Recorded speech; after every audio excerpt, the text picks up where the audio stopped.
Hello, everybody, and welcome to the Kidney Coach YouTube channel. I am naturopathic Dr. Fiona Chin, co-founder of the Kidney Disease Solution and Cargenesis and head formulator of Cargenesis and all our formulas.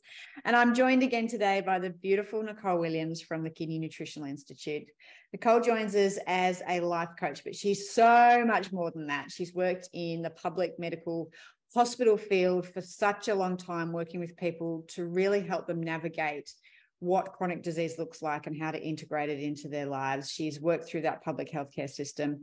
She's worked in with all the mental health nurses and all of those really chronic diseases. So she's very, very well versed at helping people mentally, emotionally, spiritually really know how to navigate chronic disease. And so she's done numerous podcasts with us, and she's a wealth of knowledge. And I just love her down to earth, and I don't want to say simple because they're not, but just really straightforward models of how to make really great change. So Nicole, thank you so much for joining me again today. Did I miss anything in your introduction? I feel like you've been doing this. Gosh, no.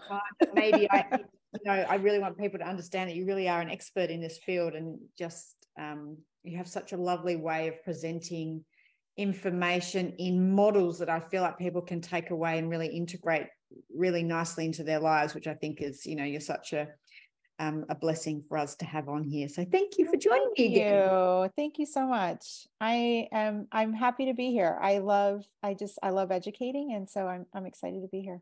Yeah, well, you're super good at it. And if you haven't seen our previous podcast, Nicole's been on 4 or 5 times now and has really laid out some really solid foundations and really practical tools and tips for people to help navigate chronic disease. And they're done in such a way that really you could listen to a podcast and then go home and really integrate them. And this is something that Nicole really wants to add to today, is really we're going to talk about the change model and how to really integrate that and use that for something like chronic kidney disease. So Nicole, I'm just going to hand the floor across to you.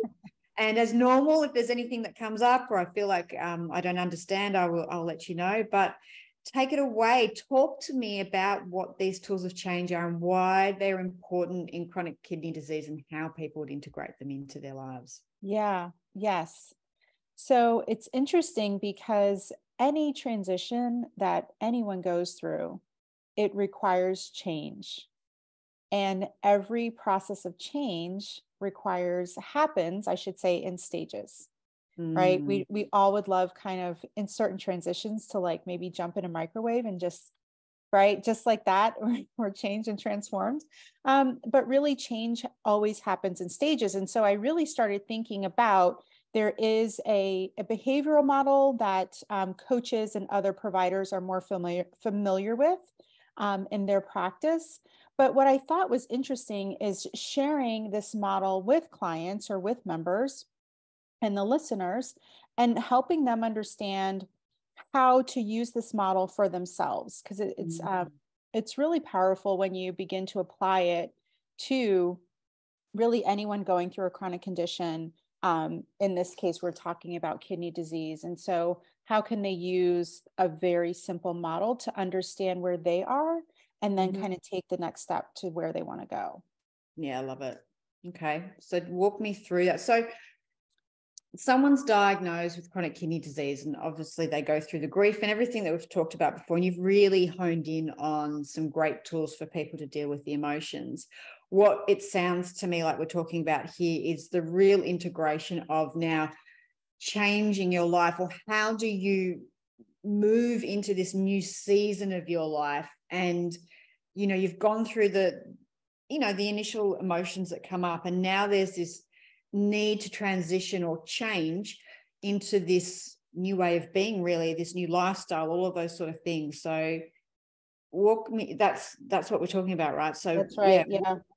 Walk me through that. Begin, right? So this particular change framework, the intention is to understand how we make lifestyle changes in a way that's helpful, in a way that offers areas of compassion and understanding. There are actually 5 stages to this change model. So it starts with, and I'll kind of briefly share on each one, but the 5 stages are pre-contemplation, contemplation, preparation, action, and maintenance. Okay. Okay. So I'll starting with pre-contemplation. So pre-contemplation, think of this as the stage of denial. Love it. Yeah. Yeah. This is at this point, any individual has no intention of changing. They actually don't even think they have a problem, or maybe they've been, maybe they've spoken to their provider, and their provider has given them some information about kidney disease. But you know what? In their eyes, they're fine. I'm not even going to think about that. Mm-hmm. So there's literally no change happening in the pre-contemplation stage. Yeah. And in each stage, right, though, I want to also emphasize that movement through the stages varies for each person, as we can imagine. But I think it's equally as important to give someone the space they need within each stage. So while pre-contemplation and being in denial isn't helpful when you have a chronic condition, and maybe you're, at a certain stage that is very serious for your health, forcing someone to move to the next stage prematurely, that does not work. Yeah. Okay. So it's important as a coach, or even as another provider, nutritionist, whatever, to understand where that individual is at. And then also for you to understand where you're at. Right? Yeah, that makes sense. Mm-hmm. The next is contemplation. So contemplation is, you now have some awareness. You're beginning to understand what the issue is for you, and maybe there's some benefits to making changes. You're pretty, an individual is still ambivalent. They don't know where to start. They have thoughts like, oh, this could be good for me. Making changes to my diet might improve my kidney function, but this is going to be really hard. I don't know if I'm ready to tackle that yet. Okay. So that's that contemplation stage. Right. So that's really like, okay, I've been given some information. There's a part of me that feels like something may need to change, but I'm digesting this information to see where I can go with it. Okay. Yep. Next, we're going to move to preparation. Someone at the preparation stage is ready to change. Okay. So we're starting to move forward. This is kind of described as as a stage of planning. You're gathering information. You're sort of checking what your options are, so to speak. You may, at this point, I actually think probably a lot of the individuals who you work with, or those who are listening to the podcast, are probably at that preparation stage, particularly for the folks at KNI, the members that I work with, because they've sought out those resources and they're just beginning to prepare for what they're going to do. Right? We're all part of that preparation stage. The nice thing of preparation is that it becomes the culminating point where an individual's really making a decision in a certain direction. Okay.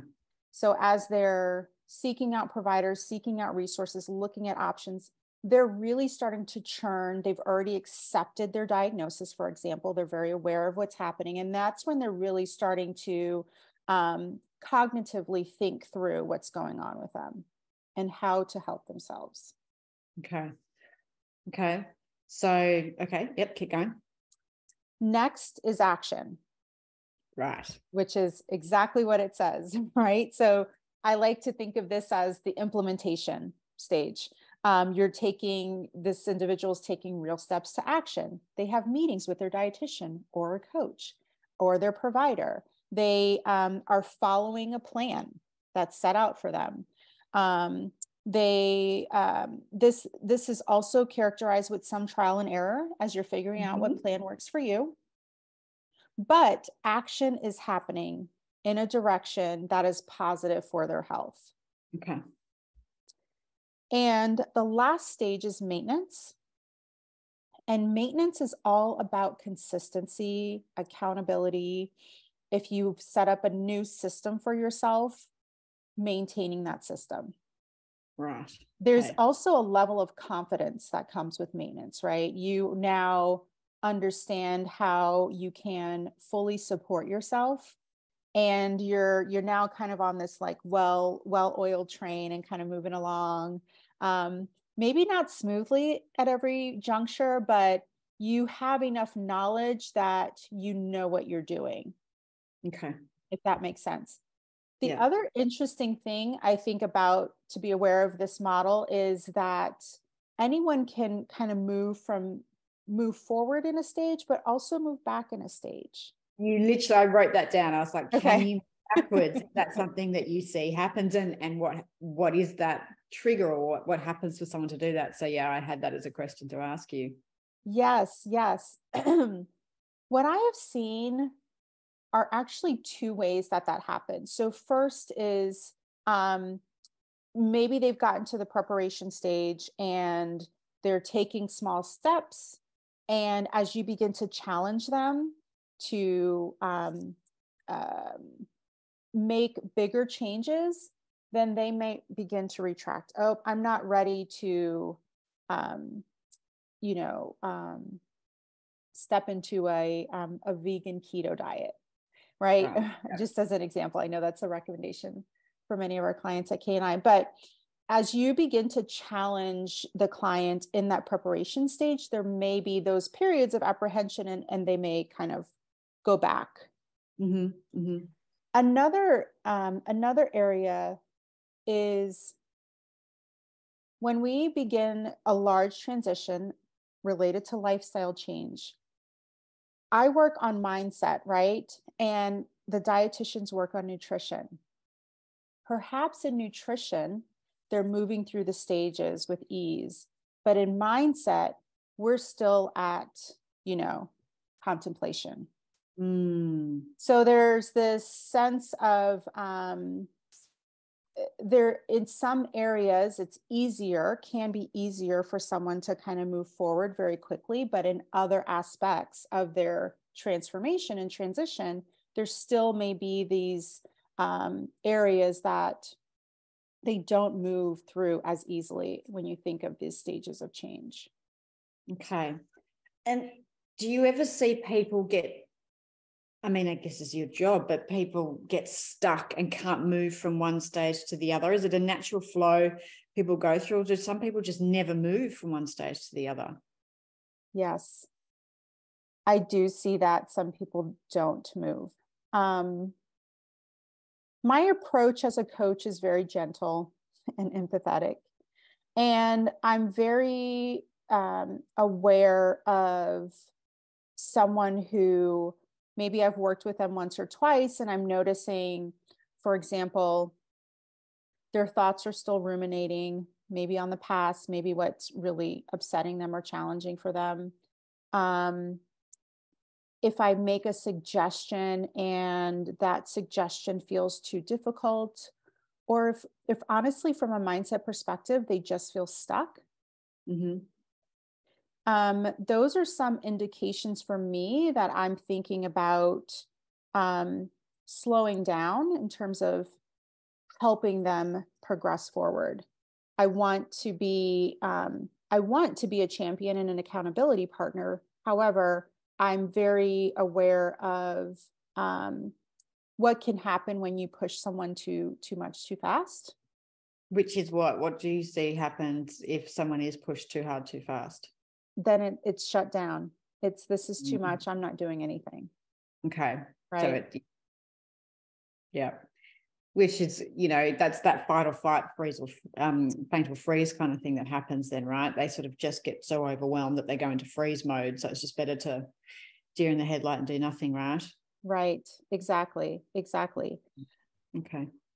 Back to something I mentioned at the top of our session, which was for the client themselves to kind of be aware of what stage they're at. I think that's really important, because the more awareness you have for yourself and where you're really what you're ready to do, it allows you to first be honest with yourself, which I think is the foundation to any change, right? You got to be honest with yourself 100%. about where you're at. Yeah. And gives you an opportunity to understand how much support you'll need. So if you are still at contemplation, you're just maybe you're ambivalent, you kind of know what you might need to do, you're not sure, share that with whoever you're seeking support and help from, right? It's important that those providers and other family members, friends, that they understand where you're at so that they can kind of help support you in those different ways. It's interesting as you speak, I get this thing that if people, I'm just even seeing a map where you can draw up and draw a circle and sort of go around and where you're at. I think the power in knowing that is to know that there is a new stage forward, like you can sort of see the progression because when you get diagnosed, for me, you feel so stuck that this is going to be your life forever. But when you go to these cycles of change, it's like, well, no, I might make change here, which, yes, the change may just be that I adopt a different diet, but I don't know what that might open up for me or new people that I might meet or, inspiration or, how that might affect other bits. And so there's this opening up in being able to move through and this potential to create more than just maybe change on what you're working on. So there's this beautiful flow on effect potentially in knowing where you're at and knowing rather than this tunnel view, it sort of gives you this big macro view. Is the kind of image I'm getting. I'm not explaining it very well.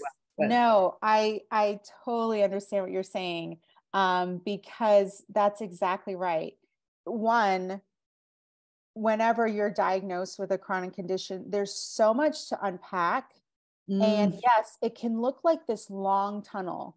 You just got this information. You don't even know what the next step to take is. You don't know, how long you might be experiencing symptoms that are coming up. It's an incredible, I don't want to say a black hole. I don't want to paint too much of a doomsday, but emotionally and cognitively, it does. It's very, you feel very stuck.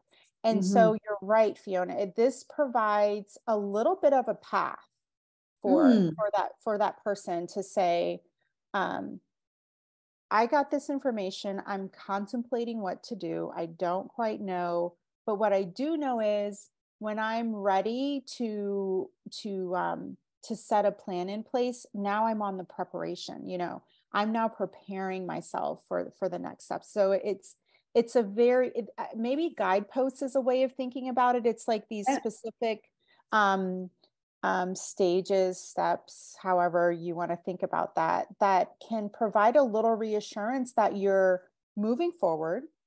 And also present some hope in the middle of what can be really scary. I think that's a really good way of saying it. And just that, there's a monotony that sort of seems to happen with chronic disease of suddenly, whether it be kidney disease or something else, that now I've got dialysis 3 days a week.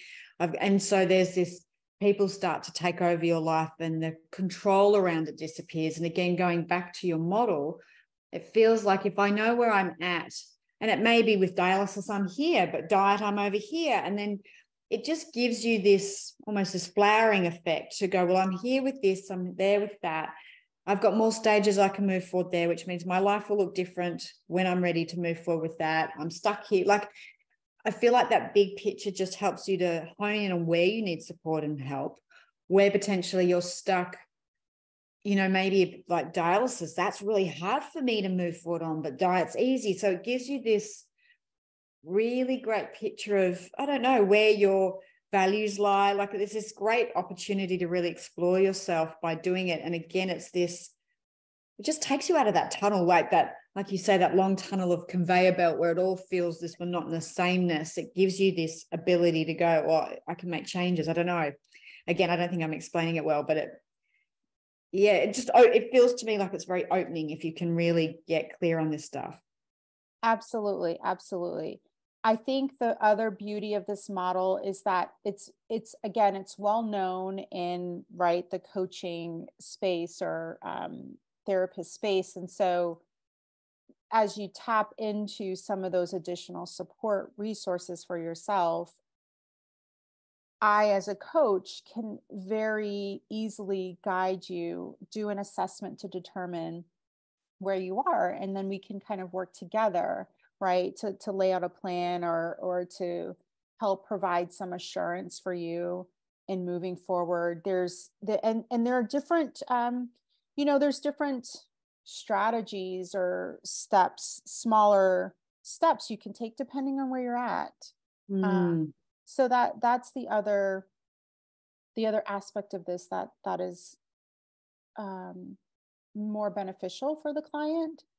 And then you also can have this element of accountability. So I'm checking in with you. I'm, checking in and I'm saying, well, Fiona, you listed some benefits to making lifestyle changes now that you've been diagnosed with kidney disease. What do you think of that list of benefits that you've laid out for yourself, right? So there's this ability of dialogue and kind of uncovering layers, if you will, in certain aspects, because there are definitely some barriers that we don't see at the very beginning. But once we break down the strategies, work through the stages, then you begin to see what might be the roadblock for you to move forward. And that was actually going to be my next question. So say someone comes into you with kidney disease and they're maybe at the pre-contemplation stage for some things. They're obviously moved into contemplation because they've sought you out. So they're in a different place there. What tools and tips do you have for people? Is each stage got a different sort of tool to move through, or how do you help? Because you made a really good point at the beginning that if people aren't ready to move, you don't put pressure on them, and it's really important for people to be able to sit there. But obviously we don't want people sitting for too long. So what, if someone's listening and they know they've got a family member that's in pre-contemplation, they're just like, if they just change their diet, that'd make such a big difference. Like, what are your tools and strategies to help family members support people and maybe get people moving at a pace that's good for them, but at least they're moving? That is such an excellent question. And honestly, another angle to this that's really, really important is exactly what you said. How can we use this to help family members move forward? So the first, when someone is in that phase of denial, that can be really tough. And that, that can take time. I think I would encourage, if someone was supporting a family member in that space, one, I would encourage them to be consistent with asking questions to that family member. So it might be something like, if they've seen their provider recently, asking questions about what the provider communicated to them. It might be asking them questions about their future, and I mean something like, maybe it's you're going on a family vacation and you're asking them how they'll be able to participate if it's an activity or something like that. You want to get specific enough with questions so that you're forcing that individual to kind of think more about how their disease or their condition is impacting their lifestyle or impacting their quality of life, if that makes sense. It does. That's a really great tip. So it's really that you're basically, by asking questions, you're getting them to self-inquire. Right. That's right. Okay. And that, hopefully, if they're in that denial or that very early stage, that self-inquiry might open up the pathway. At least you've got a dialogue to say, well, do you think if you did this, it may, you're able to plant some seeds, which you've spoken about in other sort of podcasts. But okay. Yeah. Okay. And keep going. I feel like you've got more to add to that. Well, I was going to also suggest additional educational resources, right? Those are always small ways in which you can keep the conversation or the thought about what's happening, what's changing for them kind of in the forefront of their mind. There are definitely, that's another strategy. Yeah. And what do you do with, like if you've got someone right at that pre-contemplative stage and as a family member, you're feeling super frustrated, they're not making the changes or the things that would help them. Is there a point where you need to go, I have to respect their journey, they don't want to change, versus this deep knowing of if they just stop drinking Diet Coke every day and things like that, with the, with the education piece of where do, because I get the sense that often lots of people would listen to this podcast and it's not for them. They've got maybe a family member or a parent that they feel frustrated that if they made some changes, they'd really see some improvement, and they don't know what to do that. So we've got the inquiry and the self-questions, but you and I both know you can lead a horse to water, you can't make it drink, right? And so the change has to come from within. Is there any tools within this framework of change that you've found really useful to help people find that want or need to start moving through this pathway? Is it as simple as saying, well, here's this model that I heard Nicole talk about, and you're in the pre-denial phase, and people go, oh, okay, there's that. Or do we just let people be? Like, where is that line with all of that stuff?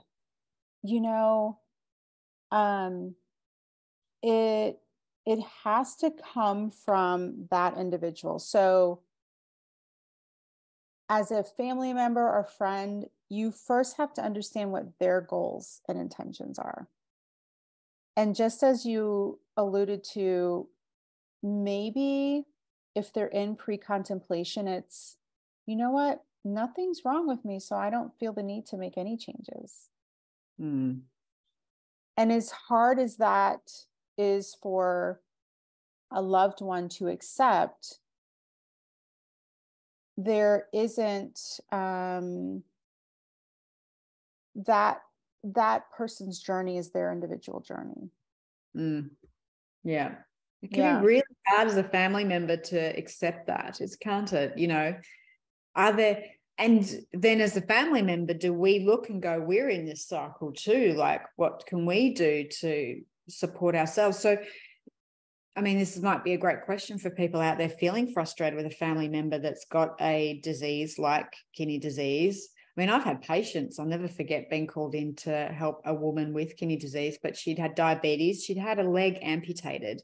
And I'd gone and done hospital visits, and I went and did an in-home visit, and they are serving whipped cream to this woman. Like, I was like, okay, like the pure whip stuff. And I'm like, she's just lost a leg and she's diabetic. Like, I'm not the practitioner for you. So, is there, what tools can people take when they go, well, this person is pre-contemplative, they're in the denial, or they're not ready? Or is there anything that you can pass on to those out there that might be feeling super frustrated by a family member or friend that isn't moving and feeling like there's all this stuff they could do, but they're not?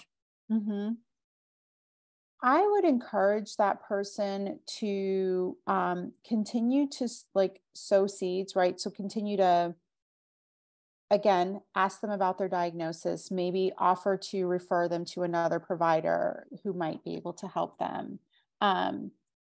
But there are moments when you have to love from a distance. So you're communicating things like, I love you and I deeply care about what's going on with you, but I'm noticing that maybe you're not ready to change. Maybe you're in denial about this. When you're ready, I will be absolutely here to run with you and to support you in any way possible. Yeah, that's beautiful. And that just says to the person that I love you and I'm here for you, but maybe I'm finding this hard myself, or I'm feeling helpless, or whatever that is, and maybe I need to take a step back. This is how I know how to care for you, and that's okay. You don't want that care, so I'll love you as you are. Just understand that might, I may have some boundaries or something that I need to do around that, because that's not in alignment with my values, or whatever that looks like, right? Yeah, it's a tough one, isn't it? It's a tough one. It truly is. Yeah, I can't say there's this, perfect recipe for handling that kind of situation. That's really tough. Yeah. And so would you use this model with is this something when anyone comes in to see you, it sounds like quite foundational sort of stuff, that one of the first things you do, you go and you ascertain where someone is in this model? Not for every client. I find that if I meet with a client who is more at like not even maybe some pre-contemplation moving to contemplation, then this model comes to mind for me pretty easily.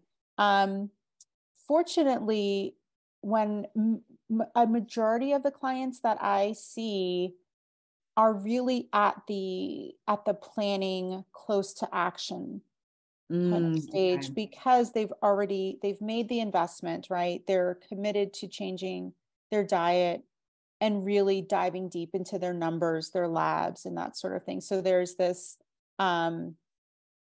they've kind of moved through a lot of different things already, and so I find that they are really more at that planning Okay. maybe closer to action.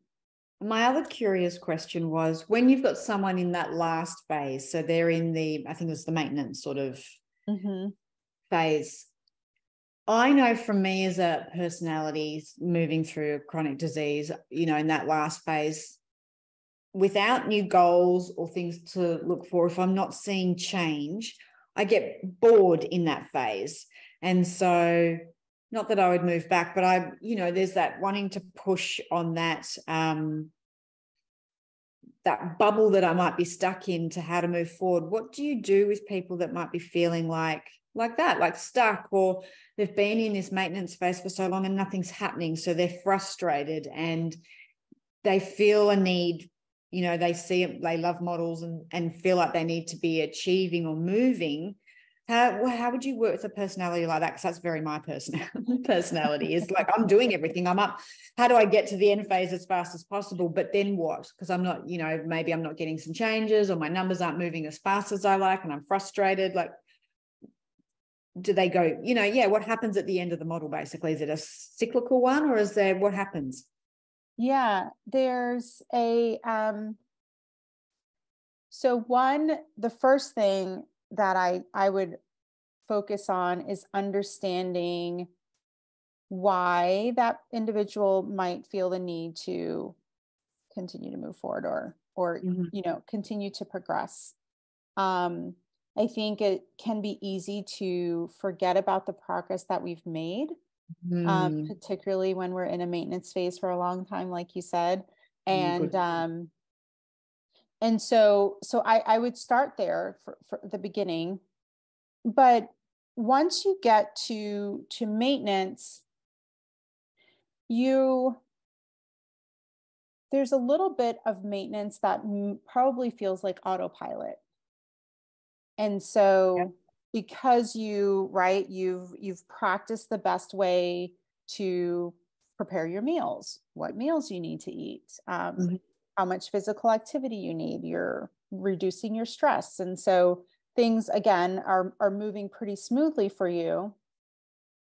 And the important thing to recognize is, as you are in that phase where you set up systems that are working for yourself very well, is to know that those are the systems that will continue to sustain you. If there might need to be some small tweaks, like you said, maybe if your labs are showing a decrease in kidney function or a decline in your health, then sure, we need to make changes. But to stay in maintenance and to know that you're able to maintain your health in a way that works for you is important. Yeah, no, I totally agree with that. And so it's reframing the maintenance from this.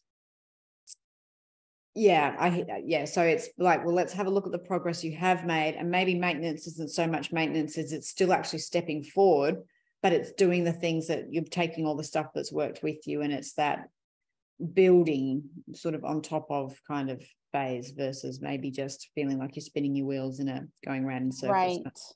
Right. And if an individual wants to set a more challenging goal for themselves, then, certainly you can build that in. Mm-hmm. But I just think there's so much value in recognizing how to care for yourself in a way that allows you the confidence that you need to maintain your health. And maybe that's enough, right? Maybe there isn't another outcome we need to chase. Yeah.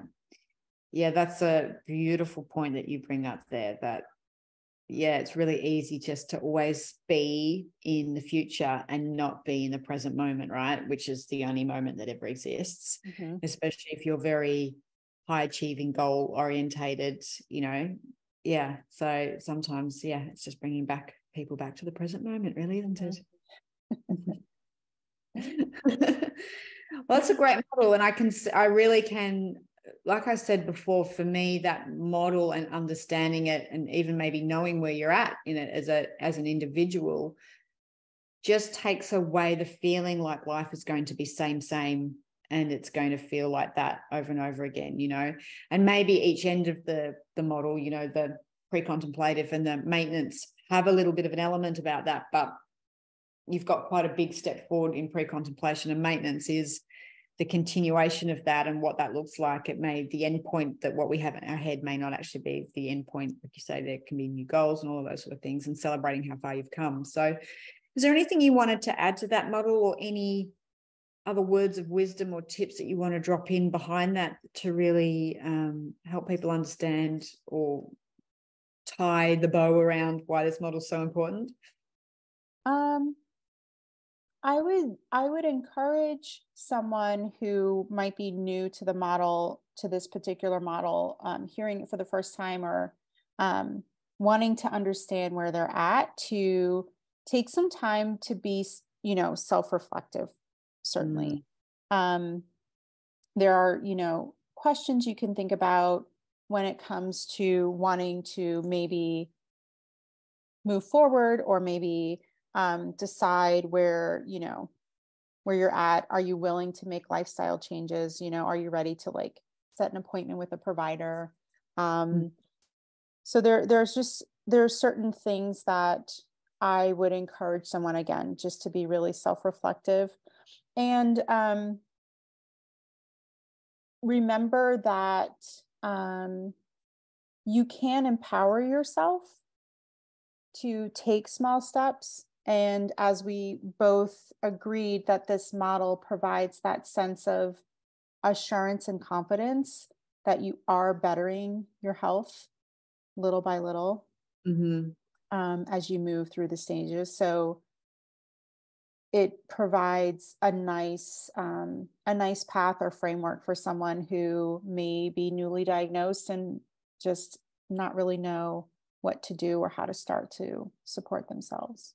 Yeah, I definitely think for anyone newly diagnosed with any chronic disease, this model is fantastic for people to go, wow, there's actually this journey that I'm going to go on, and each stage is going to look different. And I think that's, at the beginning, I think that's really important to have this as an idea and roadmap.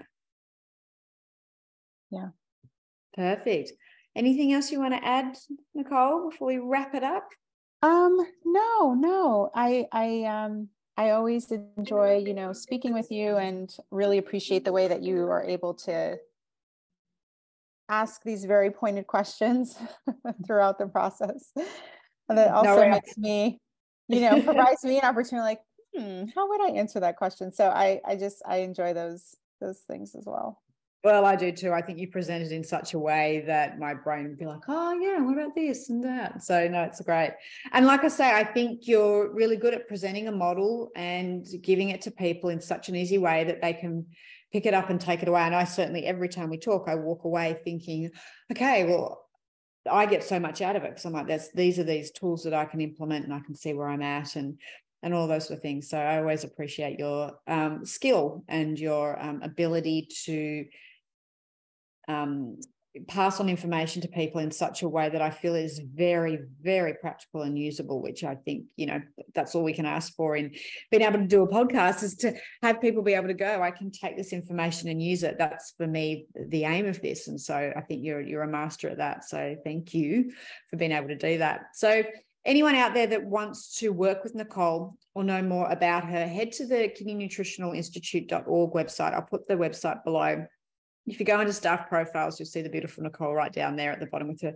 You've got your beautiful straightened hair today, so you're looking more like your photos. So, you'll see her in there. She works with the team. She definitely works with chronic kidney disease, but you also do your own coaching and work with other diseases out there as well, right? So anyone, anyone with a chronic disease and wanting help navigating the public health system, and I don't know if I said this or made it pointing at the beginning, Nicole really is very au fait with the public health system and navigating that and helping people have the tools, because it can be one thing to be diagnosed with a chronic health disease, then wanting to navigate the public health system is a whole other thing. So Nicole is very well versed in that and probably has some really great tools and tips to help people get the best out of their healthcare, which I think is another really great skill set that you've got that you can impart with patients. So head over to the website. Nicole has got all her information there. She's very close to setting up her own website. So once that's she's got that done, I'll drop that into all the interviews that we've done, so you can see all about wonderful Nicole there as well.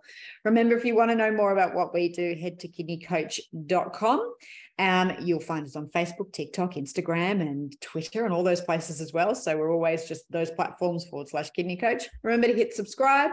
That means you'll get notified anytime the beautiful Nicole's back on and doing another video. And remember to hit like. That always helps our YouTube algorithms. Nicole, thank you again for joining me. I always appreciate your wisdom and your beautiful face. And thank you, everyone, for being part of our community. We look forward to seeing you all next time. Until then, bye-bye. Bye.